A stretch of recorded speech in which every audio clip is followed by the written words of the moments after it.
Bonjour chers Bubble Lovers, ici Rosalie de la chaîne YouTube Bubble Fever. Bienvenue à toi sur cette nouvelle vidéo où je vais te parler de la ville de Sihanoukville.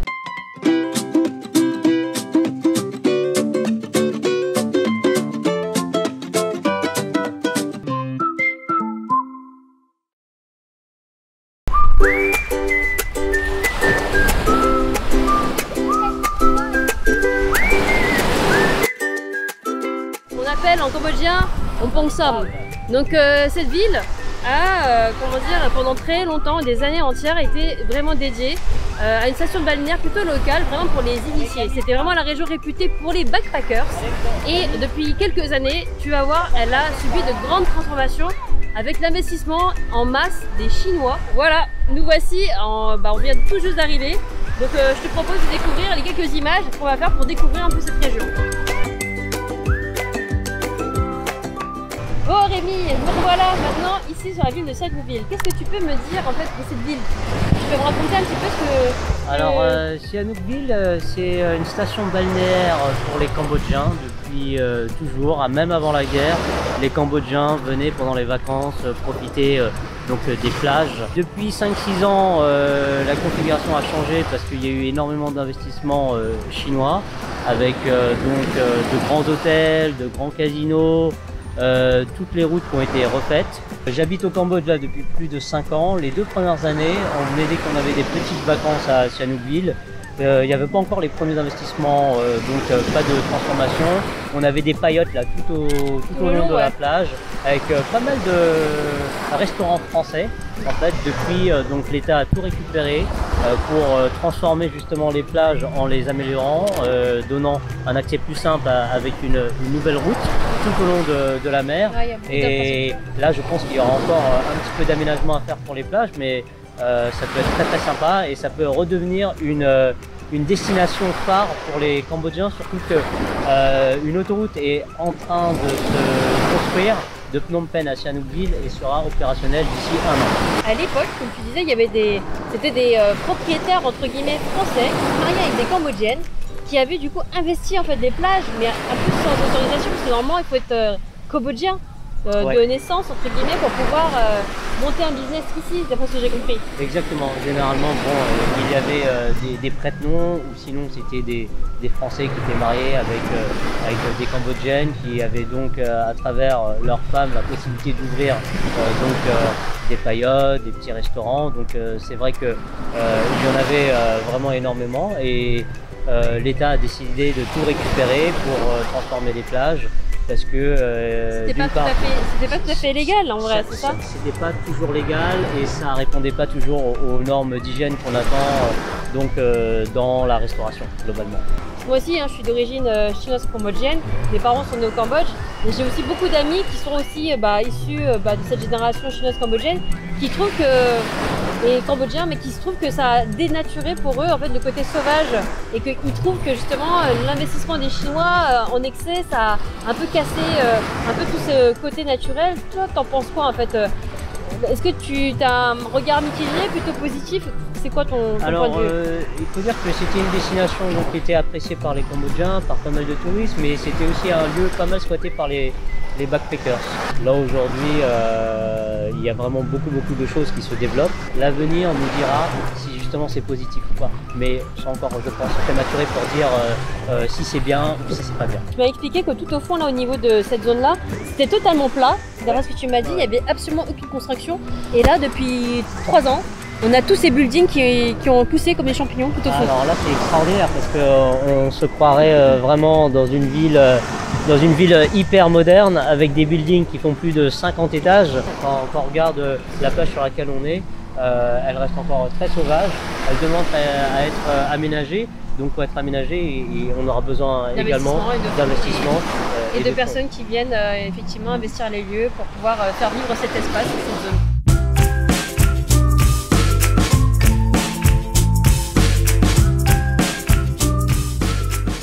Le Golden Lions Monument est un monument important de la ville de Sihanoukville. Il se compose de 2 lions dorés qui symbolisent Sihanoukville en tant que province puissante du Cambodge. C'est incroyable! C'est incroyable! Il y a trop de trucs en fait là. On dirait qu'on est en Chine.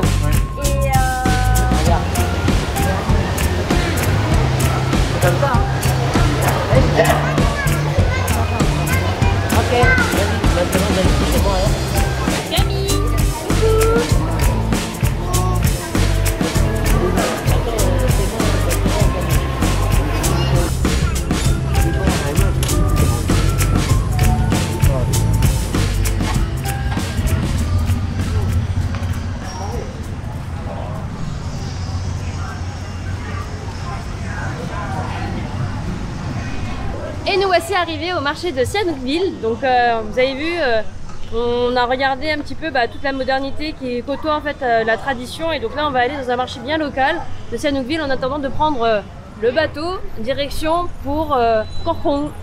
C'est parti.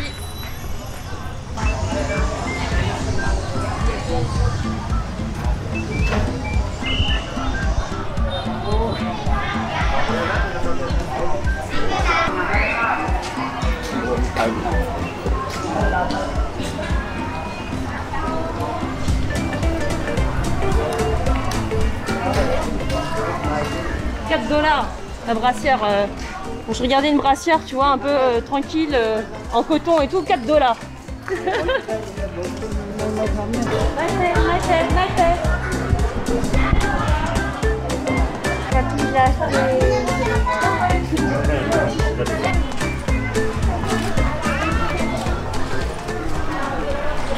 Donc ici, dans le marché ici de Sihanoukville, c'est le plus vieux marché en fait de la ville.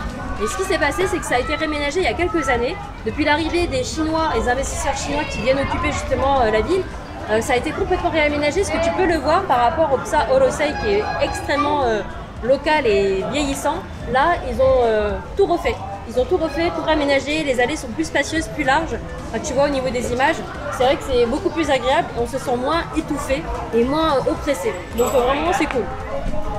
En fait c'est le marché au-dessus de Kompong-som, donc c'est le marché le plus haut en hauteur, donc on appelle littéralement le marché en haut de Kompong-som.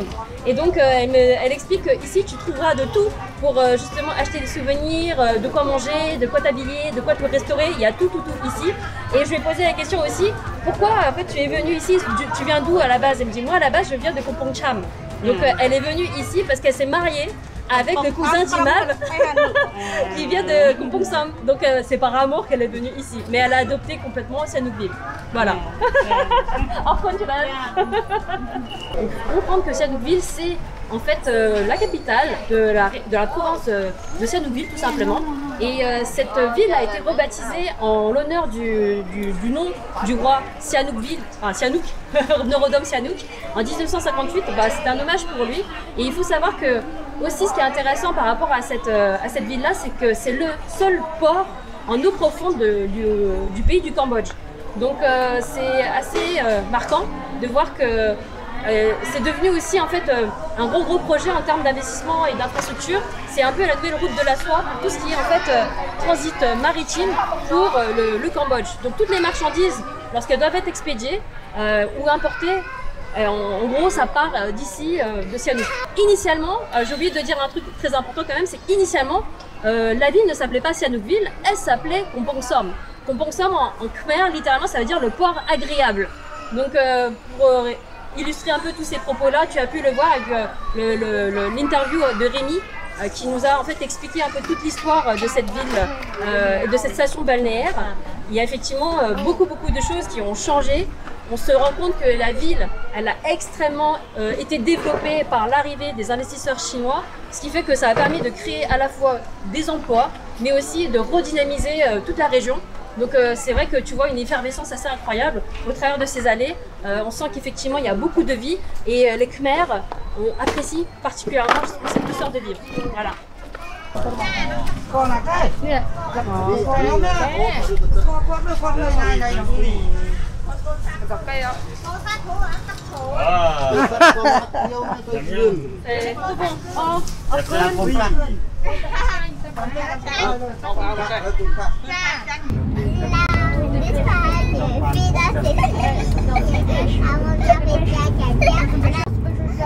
Waouh, c'est grand, hein, il y a des lumières partout.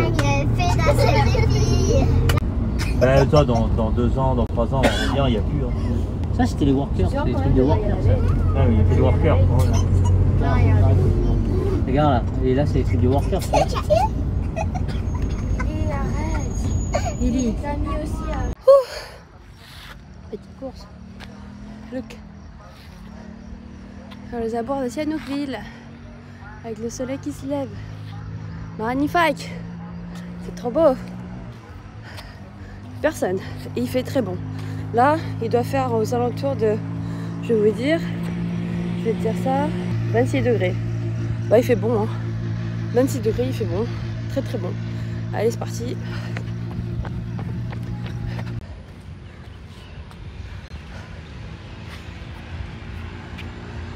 Bon, alors on voit que ça se développe beaucoup et avec des développements et hypercroissance en fait des pays qui sont souvent en fait en sous-développement, il se passe que ça surconsomme et que on constate beaucoup de détritus. Donc c'est là les gros enjeux en fait des pays qui sont effectivement en développement, c'est d'arriver à allier les deux. Les grands pays développés comme l'Europe, qui sont en Europe et aux États-Unis ou en Australie, ont fait leur boom économique il y a bien plus longtemps, donc cette prise de conscience écologique, elle existe depuis un certain temps.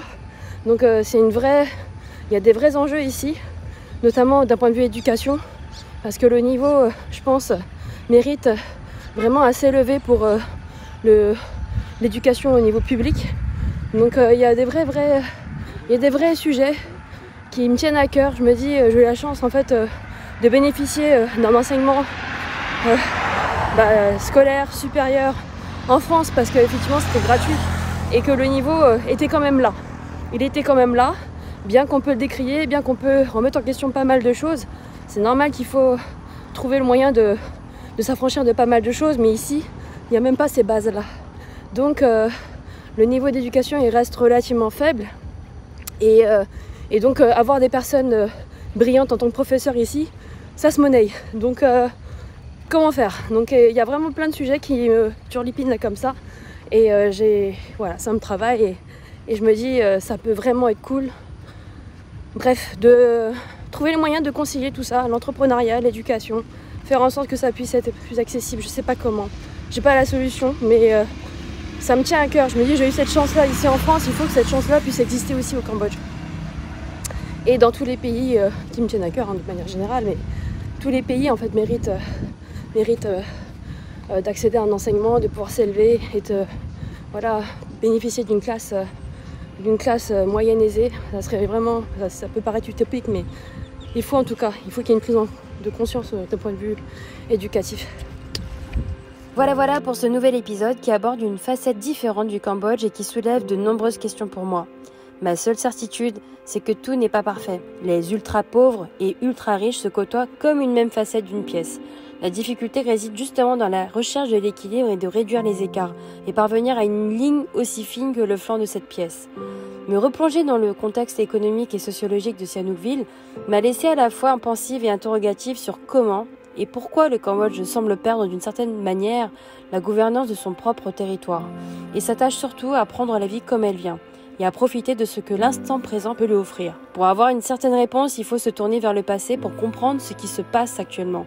C'est ce que je vais tenter de faire dans le prochain épisode où je vous partagerai l'histoire de la prison S21. Symbole tragique qui a marqué la mémoire de plusieurs générations. Le plus grand génocide orchestré par Pol Pot, figure criminelle du régime totalitaire des Khmers rouges. À très bientôt pour ce nouvel épisode.